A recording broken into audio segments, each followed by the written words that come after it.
So starting an SMMA is officially on easy mode for the first time ever. There's no need for years of experience, a huge budget, or just like immense amounts of knowledge. And the reason being there's more tools, strategies, automations, whatever you want to call it, that can actually help you land clients extremely fast. And you can really see this happen everywhere. I mean, me myself, I went from 0 to 30K per month in about 30 days. One of my other clients, Max Hastings, hit like 15K per month in about 1 month as well. Another one of my clients as well, Jacob, who had 20K per month in about 2-3 months. So it's happening right now as we speak. So in this video, I'm going to show you why SMMA is now the easiest it's ever been and how you can scale to 30K per month so fast it'll feel like cheating. So before we kind of get into the nitty-gritty and whatever, I want to address a major thing. Let's talk about why prospects are tired of seeing the same old ads, the same offers, the same outreach system, the same scripts, and what you can do to really stand out. Because the thing is, you probably noticed it yourself if you're already doing outreach, if you're already kind of in the kind of SMMA game, if you want to call it. There's a lot of resistance nowadays towards prospects paying you on calls and kind of paying you up front and kind of like doing all that stuff. Now, the reason being is that you sound like everybody else. The thing is, if you sound like everybody else, if you use the same systems, the same pitch, the same pricing, the same offer, you will be like everybody else. And guess what? Most people don't make money. And then you'll kind of be associated with like these like shitty marketing agencies that like burn their clients, scam them, and do any of that nasty stuff which you don't want to be doing. If you scam clients, bro, what the fuck are you doing, bro? It's gonna come back to you in a negative way. And in the past like really months and even in the past year, we've seen this thing called, I guess, trust recession. It's nowadays very difficult to get people to trust you when you talk to them for the first time. Right? The reason being is, as I was saying, because you sound like everybody else. So what you need to do is you need to position yourself as the total opposite. And there's a few ways you can do this, and once you understand these things, you will print cash. Let's talk about proof. So the chances are, if you're watching this, you've maybe invested in some sort of, I don't want to say like course, mentorship, whatever, something that helps maybe scale an SMA, whether you did or not. And you probably bought from that person because you trust them. What you need to know, like if you're hopping on a sales call with someone for the first time, why the fuck do you think they would trust you? It's the first time of them talking to you. They have no association with you whatsoever, and you're asking them for multiple four figures on the first time of you talking to them. If you put it that way, it makes sense why they wouldn't pay you,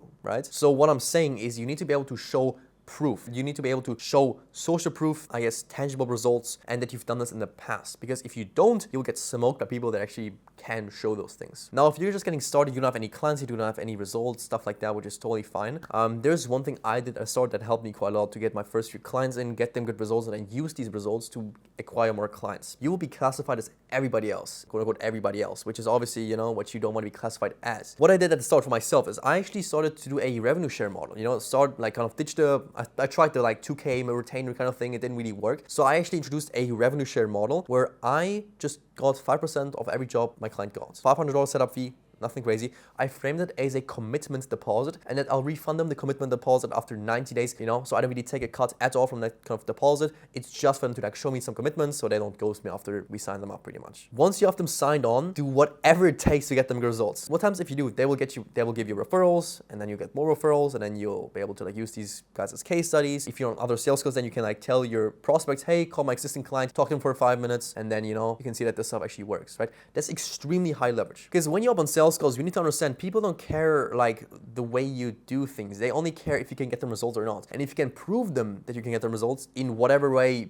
you can show to them, that's the deal for you right there. So I'm talking whether it's kind of your clients giving you testimonials, them be willing to talk to your prospects if they're kind of on the edge, on the fence or whatever, you know, showing their ad accounts to your prospects on sales calls, just stuff like that that proves that you've done this before. And I'm telling you to do this because this is the exact thing I did at myself at the start in around September, August time when I had no clients yet. And don't fall into like the, I guess, thinking trap that you have to have all these testimonials, you have to like look professional, whatever, all that stuff, because that's just like not true at all. Nowadays, when I'm up on sales calls, I'm extremely, I want to say unprofessional to be honest. I cuss on the sales calls, I dress not like this, I dress in a normal t-shirt. I just talk to them like they're a normal person. Like unless you're kind of selling to, I don't know, like brokerages or you're selling to hedge fund investors, stuff like that, there's no need to be overly professional. You know, because it just like doesn't really resonate with people. So you don't need like 20 case studies. Like I had one single case study, and once I had that one result, I had a testimonial, I had a client interview, right? I interviewed my client for like 10 minutes and I kind of posted it on YouTube, and I sent it to everybody that booked a call with me in the future now. That's when I transitioned into like actually selling upfront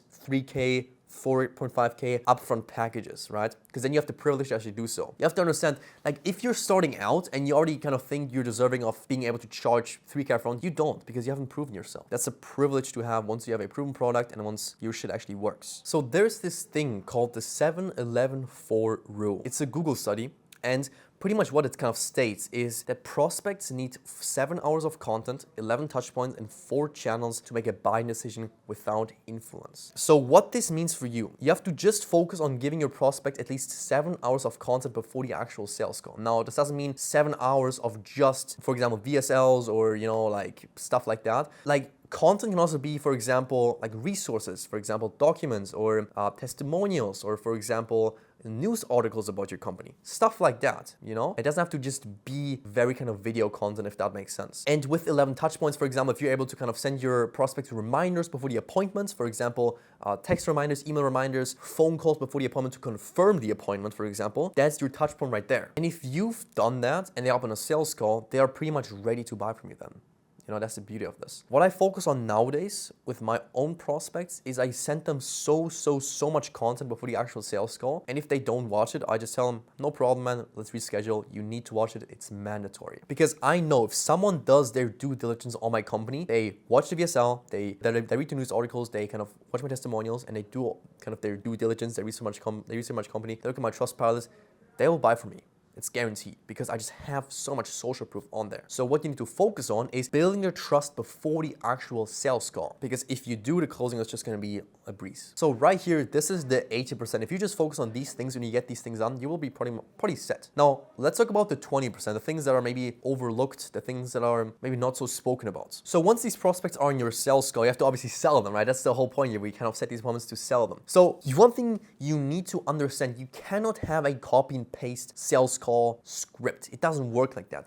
The best salespeople nowadays, they don't even use scripts. They just freestyle. Freestyling here means they know the script so well off by heart that they don't have to look at the script. They just talk to the prospect and they know what comes next. So when you're on sales call here, it's about proving your authority again. Are you a low confidence person that, is kind of anxious with talking to people? Or are you high confidence? Are you high energy? And you kind of show them what's going on. You show them what's up pretty much, right? That's kind of like the vibe you have to give off. Because if they kind of like feel like you're a low test kind of person and you don't really speak your mind or whatever, it's just not really going to work. First of all, obviously, freestyle a sales call. And as again, freestyling doesn't mean no script. It means kind of knowing the script. And when it comes to the pitch, right? The pitch is also the most overlooked part of the sales process. People take these big chunky blocks of text, just read them off, and they feel like, oh yeah, my pitch is great. The reason we do the discovery, the reason we ask the prospect questions, like for example, what's their business pain, what's their goals, like what thing is kind of preventing them from getting to their goals, is because we need ammo to kind of shoot at them, quote unquote, in the actual pitch, or use kind of, not against them, but kind of show them that we can actually help them. So for example, if on a sales call, prospect tells you my biggest pain point right now is that all my leads are unqualified. Guess what we'll talk about in the pitch? All the leads we'll be getting in them are super qualified, that we pre-qualify the leads, that we have this extreme cool vetting process, and that we also book the leads in the calendar so they don't even have to call up the leads, deal with any bad people, because we kind of handle it all for them, right? So everything they tell you, you have to kind of use it against them, Obviously, it's not really against them because the thing is, we're helping people on these sales calls. We're here to give them a solution to their painful problem. That's what you gotta understand about sales. Sales is not about just benefiting yourself. It's about benefiting the both of you guys. Also, sales is a form of energy transfer. If you're doubtful about your product, yourself, or your company, and you're low confidence, and you're timid, and you're all that stuff, they will sense that, and therefore they will adapt that from you, and therefore they will also be doubtful and unconfident because that's the energy you're radiating. On the flip side, if you're high energy, high confidence, like I'm talking right now, you're excited to talk to them, they will sense that, and therefore they will adapt your energy again. And again, in the actual pitch, you want to drown them again in social with everything you got. High level funnels, high level opportunity pipelines, like Facebook ad accounts, testimonials, clients they can call up, anything you can. Just bombard them with social proof. Because remember, trust makes the sale. Once you've gotten one solid testimonial, one solid case study, you need to immediately start to charging retainers or upfront PIFs, right? I'm talking 3, 4.5K, 6K PIFs right away. Once you have one single case study. I'm talking one case study where the client would be vouching for you. They would be willing to talk to your prospects to convince them to buy from you, for example. That's what you need to have, like one good case study, okay? And what you need to do, you need to milk that case study as much as possible. I'm talking, for example, putting it in your appointment reminders. For example, 1 hour before, you can tell them, hey, this is Marco, looking forward to our call here in 1 hour. If you haven't yet talked to my client here, this is Matt, call him right now, here's his number, he's willing to talk to you and discuss, how his experience has been with us, something like that. Really as much as possible. And you need to also outsource like tedious tasks as soon as possible. I'm talking, for example, onboarding clients. Once you get 15, 20K per month, you shouldn't be doing that anymore. You should be focusing on the higher leverage tasks. I'm talking setting. That's a big one. You shouldn't be doing cold calls yourself. You shouldn't be doing outreach yourself. You should have a whole team of sellers that do that for you. So every single day you wake up, you just have a full calendar of sales calls that you can focus on, and you don't have to like do setting on the side as well. Remove yourself from that part of the business and just have it totally automated. And I have a dedicated video about that if you want to give it a watch. Now, once you're at this point, you need to pretty much repeat this and iterate and improve until you're at least 25K 30K a month. So first of all, after you outsource your setting side of things, you need to focus on actually outsourcing your closing side of things, okay? So you need to be able to, yourself at least, get to a 30% sales conversion rate. The way you do it is review your own sales calls. That's such a big thing. That's one thing almost nobody talks about. Reviewing your own sales calls is so important. And you probably heard it as well, the saying where NBA basketball players, they review their game footage more than they actually spend time on the playing field. And your game footage here is your sales call recordings, and your actually gain time on the field is being on the call. And I know this is tedious and it's boring and it sucks, but trust me, you need to do this. Review your own sales skills as much as fucking possible, because that will exponentially improve your sales skills. Now, once your close rate is on about 30% minimum, and also if you need help with sales calls, I have a dedicated video about that where I share my exact script. I share a recording where I close a $4,500 upfront client. So make sure to give that video a watch after this one. You need to then hire that role out, right? Get a closer, get 2 closers, that's what I have right now. And also remove yourself from this part of the business. So once you really hire that role out as well, you officially now are a quote unquote real business owner. Because before that, you were just a freelancer. You were just, clients were just paying you some money and you were doing their work, and it was just you know? Now you're actually really a business owner. And so now your main job here is to actually perfect your product, okay?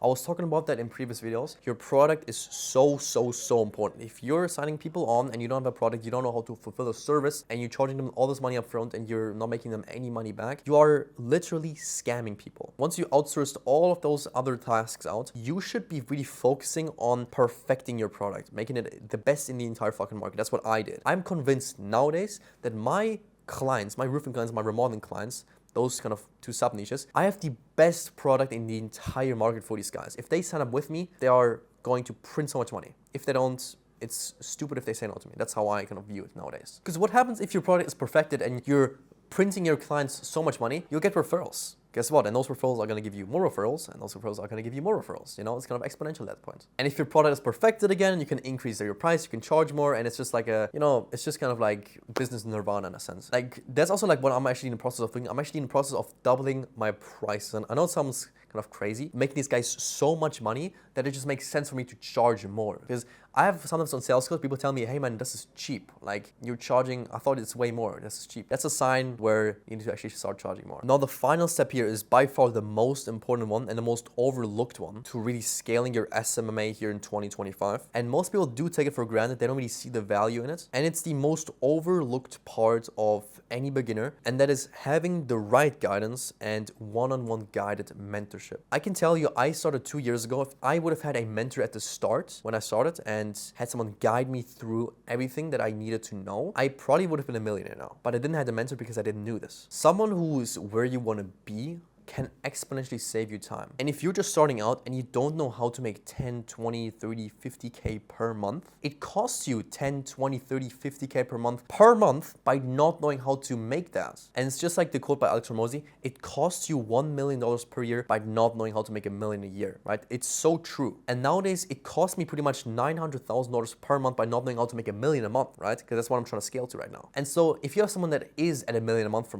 me, for example, or someone who is at 50K per month for you, for example, and it can show you what actions they took to get to where they arrived at pretty much, they can just kind of squeeze your progress time from this to like pretty much just this, and you can exponentially progress faster. And I can tell you, just starting out not knowing how to do everything and having to figure everything out yourself and having to rely on YouTube to give you all the free resources, whatever, it sucks, man. It's not fun. I did it. It sucks. You feel stupid while you're doing it, and you feel like you're wasting time. You get caught in this kind of like cycle of wanting to learn, then having to implement things, then learning from a different source, then having to change things again, and you're kind of just like in a death spiral at that point. So that's why mentorship is so important. Now, the one key thing here is it has to be the right guidance. What I mean by right guidance is choose someone who has achieved what you want to achieve, who's living the life that you want to live, who's pretty much done what you want to do. Anything new that go into my life, any realm, whether it's, for example, fighting, whether it's gym, whether it's mindset, I will always seek to get a mentor now, or at least some sort of guidance from someone who I know will help me achieve what I want to achieve.